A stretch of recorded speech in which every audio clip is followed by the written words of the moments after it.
Tempering chocolate is as easy as melting the chocolate in your microwave.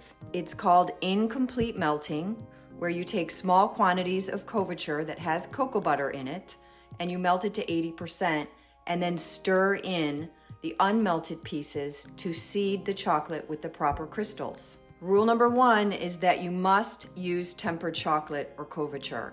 It's pre-crystallized with stable cocoa butter crystals that give chocolate the snap and shine when it sets, and your pieces should be uniform and relatively small so they melt evenly. Do not allow the chocolate to go above 97 degrees or you will melt out all the good crystals. Start in the microwave with 45 seconds and then 10-second blasts after, stopping short at 80% melted. Stirring brings it to the right temperature zone and also seeds it with stable cocoa butter crystals.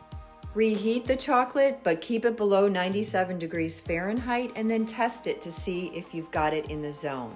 Now you know how to temper. Go and do it.